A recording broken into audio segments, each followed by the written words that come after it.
ഓം ശാന്തി.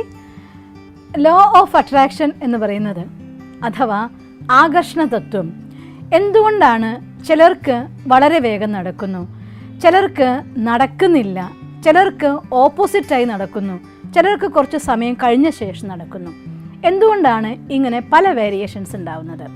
അതിനുള്ള ഉത്തരമാണ് ഞാൻ നിങ്ങൾക്കെന്ന് പറഞ്ഞുതരാൻ ആഗ്രഹിക്കുന്നത്. ഇവിടെ ഒരിക്കൽ കൂടി ലോ ഓഫ് തോട്ട്സിനെ കുറിച്ച് ഞാനൊന്ന് റെഫർ ചെയ്യാൻ ആഗ്രഹിക്കുകയാണ്.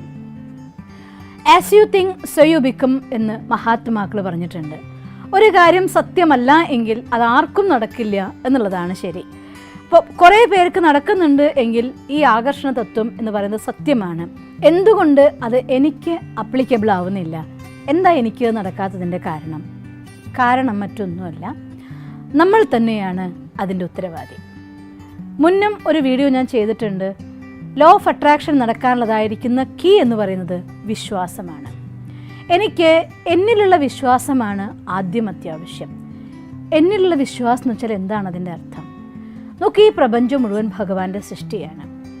ഈശ്വരൻ്റെ സൃഷ്ടിയായിരിക്കുന്ന ഓരോ ജീവാത്മാവിനും ഈ പ്രപഞ്ചത്തിലെ എല്ലാ വസ്തുക്കളും അവർക്ക് അനുഭവിക്കാനുള്ളതും അധികാരമുള്ളതുമാണ്.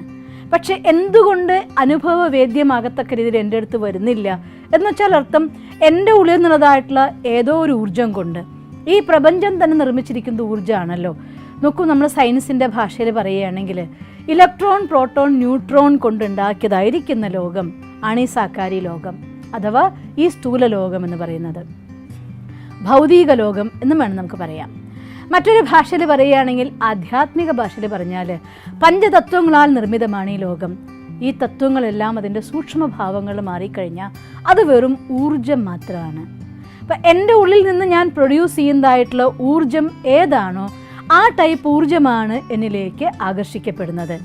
ഒരു ഉദാഹരണം പറഞ്ഞാൽ, ഉറക്കത്തിൽ ദുസ്വപ്നം കണ്ട് നിങ്ങൾ ഞെട്ടി എണീക്കുമ്പോൾ ഒരു സെക്കൻഡിനുള്ളിൽ നമ്മൾ വിറയ്ക്കാൻ തുടങ്ങും.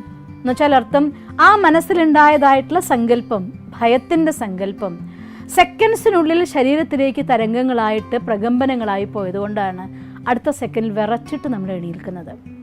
ആ എണീറ്റ് കഴിഞ്ഞ ശേഷവും നമ്മുടെ അടുത്ത് വരുന്നവർ കൂടി ആകെ പേടിച്ചു പോകുന്നു. വൈബ്രേഷൻ നോക്കൂ, എങ്ങനെയാണ് അവരെ കൂടെ ഭയപ്പെടുത്തുന്നത്.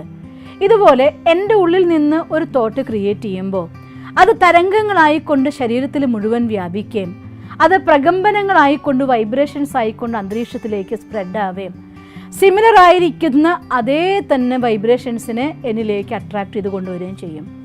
ചിന്തിച്ചു നോക്കിയേ, എൻ്റെ ഉള്ളിൽ നിന്ന് ഞാൻ ആഗ്രഹിക്കുന്നത് ഒരു നല്ല റിലേഷൻഷിപ്പാണ്, രണ്ടുപേരും തമ്മിലതായിട്ടുള്ള സ്നേഹത്തോടുള്ള ഒത്തൊരുമിച്ച് പോകലാണ്. പക്ഷേ എൻ്റെ ഉപബോധ മനസ്സിൽ പരസ്പരം സംഘർഷമുണ്ടായ സമയത്തുണ്ടായ ആ ഫീലിങ്സ്, ആ ദുഃഖം, ആ വിഷമം, അതൊന്നും എൻ്റെ മനസ്സിൽ നിന്ന് ഞാൻ ഡിലീറ്റ് ചെയ്തിട്ടില്ല എങ്കിൽ, അഥവാ ഞാൻ കാണുന്നത് ഞങ്ങൾ രണ്ടുപേരും തമ്മിലുള്ളതായിരിക്കുന്ന നല്ല ഒരു മൊമെൻ്റ് വരണം എന്നാണ് ആഗ്രഹിക്കുന്നത്, അങ്ങനെ ഒരു ദൃശ്യം കാണാൻ ബോധ മനസ്സിലൂടെ ശ്രമിക്കുമ്പോഴും ഉപബോധ മനസ്സിൻ്റെ ഉള്ളിൽ റെക്കോർഡായി പോയതായിട്ടുള്ള ദുഃഖത്തിൻ്റെ ഫയലുകൾ പരസ്പരം ഒരു ചിത്രം കാണുമ്പോൾ എങ്ങനെയാണോ ഒരു കമ്പ്യൂട്ടറിൽ പോയിട്ട് ഐക്കൺ ക്ലിക്ക് ചെയ്യുമ്പോൾ ആ ഫയൽ ഓപ്പൺ ആവുന്നത്, അതുപോലെ ഒരു ചിത്രം നമ്മുടെ മനസ്സിനുള്ളിൽ വരുമ്പോൾ ഉപബോധ മനസ്സിൽ അതിനനുബന്ധമായിരിക്കുന്ന ഫയലുകൾ ഓപ്പൺ ആവും.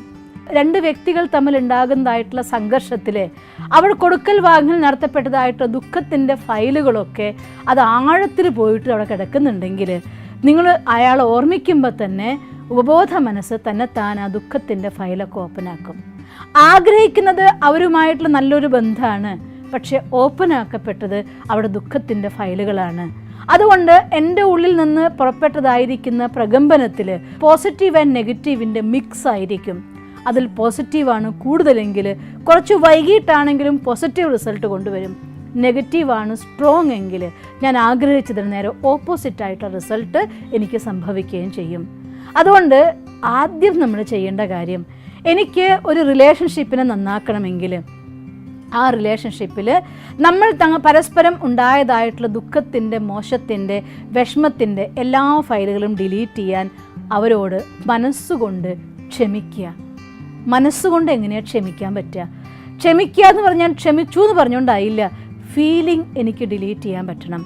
ആ ഫീലിംഗ് ഡിലീറ്റ് ചെയ്യാൻ വേണ്ടി ആ ഒരു ദൃശ്യത്തിനെ പൂർണ്ണമായിട്ട് മുന്നിൽ കൊണ്ടുവന്ന് അവരുടെ സ്ഥാനത്ത് നിങ്ങൾ നിർത്തി, സാരമില്ല പോട്ടെ, പോയതൊക്കെ ഞാൻ ക്ഷമിച്ചു, ആ ഫീലിംഗ് പാർട്ടിന് പകരം അവർ തന്നതായിട്ടുള്ള സ്നേഹത്തിൻ്റെ മൊമെൻറ്റ്സിനെ ഓർമ്മിക്കുക. ഈ ഒരു ട്രീറ്റ്മെൻറ്റ് മെത്തേഡിലൂടെ മനസ്സിലെ എല്ലാ ദുഃഖത്തിൻ്റെ ഫയലിനെ ഡിലീറ്റ് ചെയ്യൂ. എന്നിട്ട് അവരുമായിട്ടുള്ള നിങ്ങൾ നല്ലൊരു റിലേഷൻ ഓർമ്മിക്കൂ. അപ്പം നിങ്ങളുടെ മനസ്സിനുള്ളിൽ എത്ര തവണ അവർ തന്നതായിട്ടുള്ള അവരൊത്തുള്ള നല്ല സ്മൃതികളെ നിങ്ങൾ കൊണ്ടുവരുന്നുണ്ടോ, അവിടെ നമ്മുടെ പതുക്കെ അവരോട് നമുക്ക് ക്ഷമിക്കാനാവും. മനസ്സിനുള്ളിൽ റെക്കോർഡായി പോയ ആ ദുഃഖത്തിൻ്റെ, വെറുപ്പിൻ്റെ, ഇറിറ്റേഷൻ്റെ ഫയലുകൾ ഡിലീറ്റ് ആവും. അതനുസരിച്ച് നിങ്ങളോടൊന്ന് ഉണ്ടാകുന്ന ബോധ മനസ്സിലെ സങ്കല്പങ്ങൾ ഉപബോധ മനസ്സ് സ്വീകരിക്കുകയും അത് പ്രകമ്പനങ്ങളായിക്കൊണ്ട്, വൈബ്രേഷൻസായി, തരംഗങ്ങളായിക്കൊണ്ട്, ഫീലിങ്സ് ആയിക്കൊണ്ട് അന്തരീക്ഷത്തിലേക്ക് സ്പ്രെഡ് ചെയ്യുകയും ആ റിസൾട്ടിനെ നിങ്ങളിലേക്ക് കൊണ്ടുവരികയും ചെയ്യും. ഇതൊരു റിലേഷൻസിൻ്റെ കാര്യമാണെങ്കിൽ, അഥവാ നമ്മുടെ ജോബിൻ്റെ കാര്യമാണെങ്കിലോ, ഈ ഭൂമിയിൽ ഏറ്റവും നല്ല റിസൾട്ട് നേടാനുള്ള അധികാരം നിങ്ങൾക്കുള്ളതാണ്. അതുകൊണ്ട് ഞാൻ ഭഗവാന്റെ രചനയാണ്. ഈശ്വരൻ്റെ പുത്രന് നേടാൻ പറ്റാത്ത, ഈശ്വരൻ്റെ കുട്ടിക്ക് അനുവദിക്കാത്ത ഒരു സുഖവും ഈ ലോകത്തില്ല, പ്രപഞ്ചത്തിലില്ല, പ്രകൃതിയിലില്ല. അതുകൊണ്ട് ഈ പ്രപഞ്ചത്തിൽ ഈ സുഖം അനുഭവിക്കാൻ ഞാൻ യോഗ്യനാണ് എന്നാദ്യം നമ്മൾ ബോധ്യപ്പെടുത്തു. എനിക്കതിനുള്ള അർഹതയുണ്ട് എന്ന് സ്വയം മാനിക്കുക എന്നുള്ളതാണ് അതിനാദ്യം ആവശ്യമായിട്ടുള്ള കാര്യം. അതുകൊണ്ട് ഈ രീതിയിൽ ധനത്തിൻ്റെ കാര്യത്തിലാണെങ്കിലും, അതല്ല ജോലിയുടെ കാര്യത്തിലാണെങ്കിലും, വീടിൻ്റെ കാര്യത്തിലാണെങ്കിലും അതിനുള്ള അർഹത ആദ്യം നമ്മൾ ബോധ്യപ്പെടുത്തിക്കൊണ്ട് നമ്മുടെ വിഷ്വലൈസേഷൻ ടെക്നിക്ക് ആരംഭിക്കണം. അതല്ല ബന്ധങ്ങളിലാണ് അപ്ലൈ ചെയ്യേണ്ടതെങ്കിൽ ഈ രീതിയിൽ ആ മോശമായതിനെ ഡിലീറ്റ് ചെയ്തുകൊണ്ട് പോസിറ്റിവിറ്റി നിറച്ചുകൊണ്ട് നമ്മൾ റിലേഷൻസിനെ ഹീൽ ചെയ്യാനുള്ള മെത്തേഡ് യൂസ് ചെയ്യണം. എന്നാൽ നിങ്ങൾക്ക് നിങ്ങളുടെ ഡ്രീം നിങ്ങളിലേക്ക് അട്രാക്റ്റ് ചെയ്യാൻ സാധിക്കും. നമ്മൾ പുറപ്പെടുവിക്കുന്ന തോട്ട്സ് എന്തോ, ആ എനർജി എന്തോ, അത് നമ്മളിലേക്ക് റിട്ടേൺ വരും. അതുകൊണ്ട് അഥവാ മറിച്ച് വരുന്നെങ്കിൽ മനസ്സിലാക്കുക, ഏതോ ഒരു ഫയലിൽ ആ നെഗറ്റിവിറ്റി ഇപ്പോഴും കിടപ്പുണ്ട്. അതുകൊണ്ട് അതൊന്ന് സ്വയം സെൽഫ് ചെക്ക് ചെയ്ത് അതിൻ്റെ ഉള്ളതായിട്ടുള്ള നെഗറ്റിവിറ്റിക്ക് പകരം പോസിറ്റീവായിരിക്കുന്ന ഇൻഫോർമേഷൻസ് അഥവാ മെമ്മറി കൊണ്ട് അതിനെ ഹീൽ ചെയ്യൂ. എന്നിട്ട് പോസിറ്റീവ് തോട്ട്സ് ക്രിയേറ്റ് ചെയ്യൂ. നമുക്ക് നമ്മുടെ ഏതൊരു കാര്യത്തിനും സുഖപ്പെടുത്താൻ നമ്മുടെ സങ്കല്പശക്തി ഉപയോഗിക്കാം, അഥവാ ലോ ഓഫ് അട്രാക്ഷൻ ഉപയോഗിക്കാം. നിങ്ങൾക്കങ്ങനെ സാധിക്കാനുള്ള ശക്തി ഉണ്ടാവട്ടെ എന്ന് ഞാൻ ഭഗവാനോട് പ്രാർത്ഥിക്കുന്നു. ഓം ശാന്തി. ദിവസം തോറും ജീവിത വിജയങ്ങൾക്ക് വെളിച്ചം വീശുന്ന പുത്തൻ വീഡിയോകൾക്കായി ഞങ്ങളുടെ യൂട്യൂബ് ചാനൽ സബ്സ്ക്രൈബ് ചെയ്യൂ. നോട്ടിഫിക്കേഷൻ ലഭിക്കുന്നതിനായി ബെൽ ഐക്കൺ ക്ലിക്ക് ചെയ്യൂ. ഒപ്പം ഞങ്ങളുടെ ഫേസ്ബുക്ക്, ട്വിറ്റർ, ഇൻസ്റ്റാഗ്രാം പേജുകൾ ഫോളോ ചെയ്യൂ. നന്ദി.